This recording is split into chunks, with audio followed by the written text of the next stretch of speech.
At the end of July 1914, Ireland seemed to be on the brink of civil war, but that was prevented by the outbreak of a terrible European conflict, the First World War.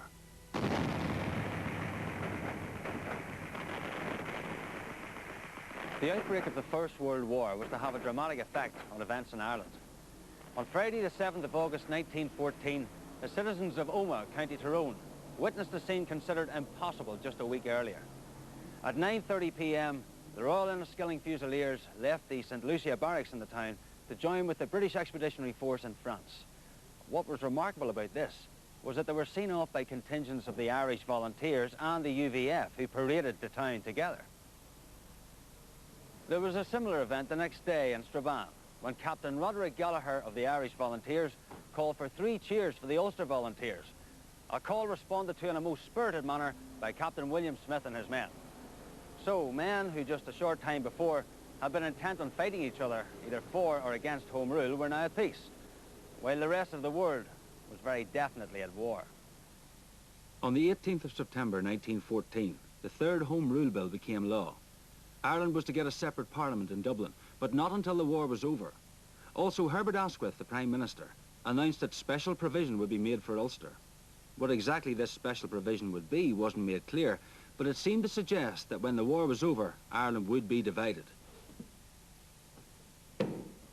I'm a recruiting sergeant for the Royal Irish Rifles, and I'm looking for lads like you. And a fine-looking bunch of lads you are too. All over the United Kingdom, a great drive was started to recruit men to fight for king and country. You all know what's going on in Belgium. There are them Huns. They're burning and raping and looting. You wouldn't allow that sort of thing to go on in Armagh or Downpatrick or Lurgan. It was the job of the recruiting sergeant to encourage fit young men to join the army to fight against the Germans. You had to be at least 17 before you could join the army, but many lied about their age. Indeed, many of the recruits were 16 and some were as young as 13 or 14. When the eager young men arrived at a recruiting office, they were given a medical examination and a shilling, about 5 pence in today's money. The King's shilling was 1 day's army pay. You'll get a good uniform and sure, don't take girls like that. Your friends are all going, why would you want to stay behind and hang around street corners, working on them out in mills day and daily? The army will make a man of you. Many thought they would only have to spend a short time in the army, as it was a widely held belief that the war would be over by Christmas. In all, it's estimated that over 150,000 Irishmen joined up to fight in the various regiments of the British Army. They came from all over Ireland, both Catholic and Protestant. Sir Edward Carson and John Redmond encouraged their followers to join up. People's hopes for an early end to war weren't realised. The Germans were halted north of Paris and the rapid movement of armies came to an end. Both sides dug themselves into lines of trenches on 2 enormous war fronts. One front ran from Switzerland in the east to the North Sea coast in the west. The other front ran all the way from the Black Sea to the Baltic. Many of those who joined up wanted to stay together in groups that displayed particular loyalties, but most of the Irish volunteers were dispersed into different regiments throughout the army. This caused a certain amount of resentment among nationalists, who saw that this wasn't happening with the men of the Ulster Volunteer Force. The UVF men were kept together in one group, which was called the 36th Ulster Division. By the front! Quick! March! Left, right, left, right, left, right. They were sent to training camps at Finner, County Donegal, Clandyboy near Bangor, and Ballykinler, County Down. Soon they were a disciplined fighting force and ready to go to war. On the 8th of May 1915, the centre of Belfast was once again packed with dense crowds who had come to see the men of the 36th Ulster Division parade through the city for the last time. They marched away, followed by motor ambulances, each marked by the name of the town which had donated it.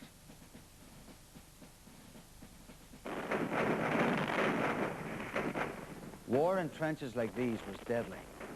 The trenches soon became waterlogged, and the men would have to huddle beneath the parapets in deep mud. There they survived as best they could, plagued by rats, lice, bursting artillery shells. Then again and again the order would be given. The men would leap over the top, bayonets fixed to their rifles, and charge blindly across the barbed wire entanglements of no man's land towards the enemy.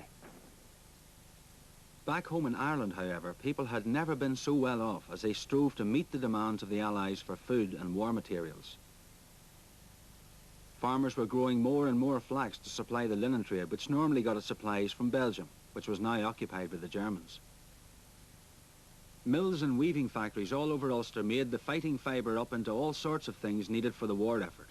Linen was used to make surgical bandages, kit bags, tarpaulins, water bags and uniforms. It was even used to cover the frames of the flimsy aircraft that were used in the First World War. The shipyards too were working around the clock, making standard ships, which were simplified cargo vessels, needed to replace those sunk by mines and submarines. Ireland was prospering, but as the war dragged on into its second year, home rule seemed as far away as ever, and some Irish nationalists were growing impatient. The Irish volunteers had split. Most supported the British war effort, but others refused to support the British Army in a fight that they didn't think was theirs. Among them were members of a secret revolutionary organisation known as the Irish Republican Brotherhood, or IRB. The IRB believed that England's difficulty was Ireland's opportunity, meaning that when England was preoccupied with war, the British were vulnerable to attack on Ireland. The IRB hoped to enlist German support in planning a rebellion against the British, which was to start on Easter Sunday, 1916. The aim of this rebellion was to establish an Irish Republic, an independent country without a king or queen at its head. Patrick Pearse helped to plan this rebellion. He was a poet, teacher and writer who declared himself head of the provisional government. It was planned that units of the Irish volunteers would fight in this rebellion. James Connolly wasn't a member of the Irish Republican Brotherhood, but he led units of the Irish Citizens' Army into this uprising. Sir Roger Casement was an IRB member. He went to Germany and arranged for a German ship to bring 20,000 rifles and 5 million rounds of ammunition to County Kerry at Easter 1916. The vessel, the Hogg, was disguised as a Norwegian trawler and had managed to dodge the Royal Naval blockade and arrived in Tralee Bay on the afternoon of Thursday the 19th of April 1916. Unfortunately, there was no one there to meet it. The Irish Republicans had sent a message to Germany, but the Hogg had no radio on board to receive it. So after waiting for 24 hours, the captain steamed out to sea only to be captured by the Royal Navy. Escorted to Cork Harbour, he ordered that his ship should be scuttled and sunk, and the IRB rifles ended up on the seabed. While the Hogg was lying off Tralee, a German submarine carrying Roger Casement was also there, but the two vessels failed to make contact. Then in the early hours of Good Friday 1916, Casement and two companions were put ashore in a collapsible boat. On their way ashore, the boat overturned, and Casement almost drowned. Too weak to go on into Tralee with his companions and meet local Republicans, Casement hid in a prehistoric castle known locally as McKenna's Fort. Around lunchtime on Good Friday, two local policemen arrested Casement, and once his identity had been established, took him to Dublin and from there to the Tower of London. The first act of the Easter Rebellion had ended in utter chaos. Owen McNeill was the president of the Irish Volunteers, but he was only told on Saturday about the rebellion that was planned for the following day. He came here to St Enda's School, Rathfarnham, near Dublin, where Patrick Pearse was the principal. He tried to persuade Pearse to stop the rebellion, but was told that our plans are all made and will be carried out. McNeill had no intentions of betraying the conspirators to the British, so instead he placed an advertisement in the Sunday newspapers, cancelling all orders for the Irish Volunteers. Faced with this, Pearse and Connolly decided to postpone the rising, but only until Easter Monday. With the appearance of this newspaper advertisement and the capture of Sir Roger Casement, the British authorities thought that the threat of rebellion had been averted. So Dublin was peaceful and quiet on Easter Monday 1916. Indeed, most of the British garrison had left the city to spend the day at the Ferry House races. The Irish Republican forces were to be virtually unopposed as they marched out to stage a rebellion that few thought had any real chance of military success. At noon, men of the Irish Citizen Army and the Irish Volunteers charged across Sackville Street and entered the General Post Office. The rebels ran up two flags on the top of the building that was now their headquarters. One was a green, white and orange tricolour that signified peace between Catholics and Protestants in Ireland. The second was a green flag with the words Irish Republic written on it. After a few minutes, Patrick Pearse stepped out here in front of the GPO and read the proclamation of the Irish Republic to a small crowd of sceptical onlookers. Poblacht Nairn, Irishmen and Irishwomen, in the name of God and of the dead generations from which she receives her old tradition of nationhood, Ireland, through us, summons her children to her flag and strikes for her freedom. The Republican plan was to seize a number of large buildings in the centre of Dublin. These strong points were, however, surrounded by a ring of British Army barracks. At the beginning of the rebellion, the British only had about 2,500 soldiers in the Dublin area. Kingstown Harbour, now known as Dunleary, was used to bring in reinforcements from England. Unfamiliar with the area, they advanced north through the Dublin suburbs until they came to a complete halt on the bridge that crosses the Grand Canal at Mount Street.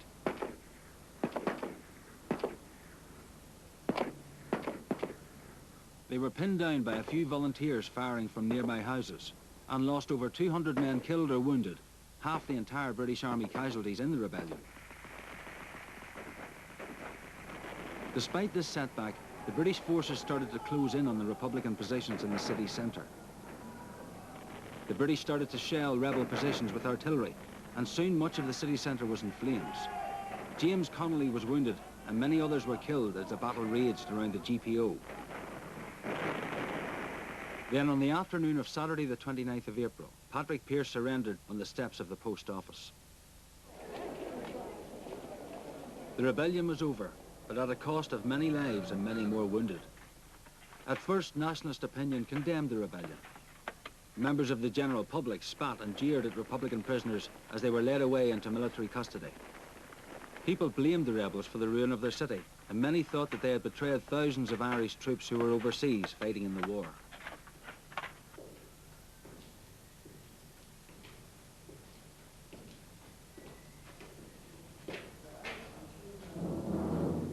Many of the most prominent prisoners were taken to Kilmainham jail, where they were tried by military courts.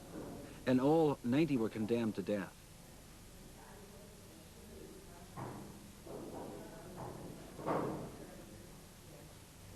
"14 of those condemned to die were brought here, within the walls of an old stonebreaker's yard in Kilmainham jail, and executed by firing squad. Those rebel leaders who signed the proclamation of the Irish Republic expected to die, but there were others who were shot who were just ordinary volunteers." The execution stretched out over 9 days, between the 3rd and 12th of May, and created a wave of sympathy among many nationalists. Had all the executions been carried out on the one day, the effect on nationalist Ireland might not have been so great. Over 3,000 people were arrested. Some of them, including Arthur Griffith, had taken no part in the rebellion. The executions and arrests marked the start of a long-term shift in nationalist public opinion, as many turned against the British.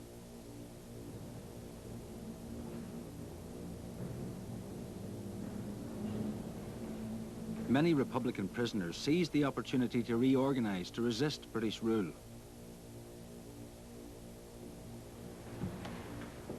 The Irish Republicans had made a sacrifice in blood for their country, Ireland, and they sensed that with more and more public support, victory was within their grasp.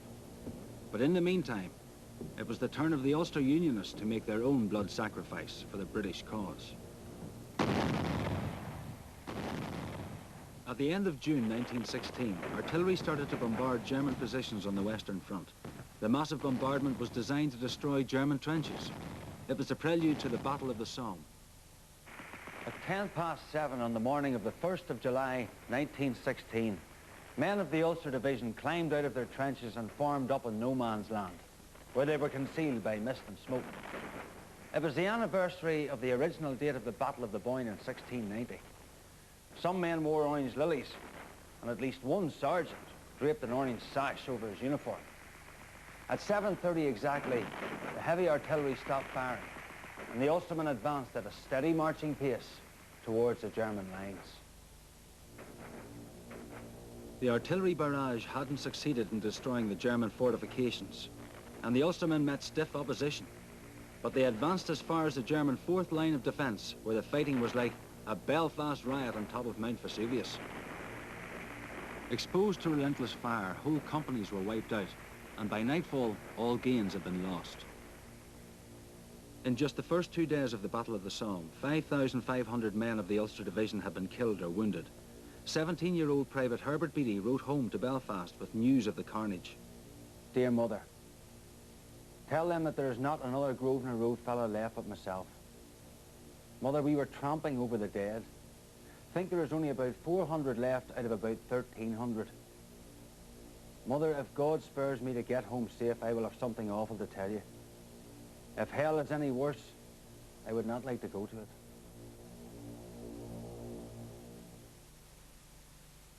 In December 1916, Lloyd George became Prime Minister and started to release Republican prisoners. They returned home to a welcome that wouldn't have seemed possible just a year previously, and they immediately started to organise. In April 1917, a group of Irish Republicans met here at the Mansion House in Dublin to launch a new political party dedicated to winning complete independence for Ireland. The party was to be called Sinn Féin, or Ourselves Alone, using the name of the unsuccessful party formed by Arthur Griffith in 1905. The new Sinn Féin wanted to achieve a fully independent Irish Republic. Eamon de Valera was the leader of Sinn Féin. He had commanded Republican forces during the Easter Rebellion. Michael Collins also fought during Easter 1916 and helped to reorganise the volunteers while in prison. In 1917, de Valera won East Clare for Sinn Féin in a by-election. Sinn Féin was becoming the most important nationalist party. Despite their success, Sinn Féin refused to attend the Irish Convention, a conference organised by Lloyd George to discuss Ireland's future. The convention was held here in Trinity College, Dublin in 1917 and 1918.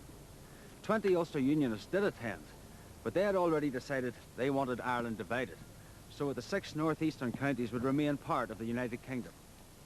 So with Irish people more bitterly divided than ever, the convention was bound to fail. Early in 1918, John Dillon succeeded Redmond as leader of the Irish Parliamentary Party and faced the challenge of Sinn Féin. Germany was threatening to win the war, and Britain desperately needed more men to fight in France. So the government imposed conscription on Ireland, meaning that men could be called up to serve in the armed forces whether they wanted to or not. All of nationalist Ireland united to oppose conscription.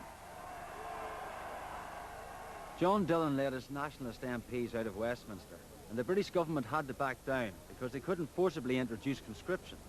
But it was Sinn Féin with its more extreme view that would eventually benefit from the whole affair. At the 11th hour, on the 11th day of the 11th month in 1918, fighting stopped in Europe. Germany was defeated, and soon afterwards Lloyd George announced the general election. After this election, Ireland would never be the same again.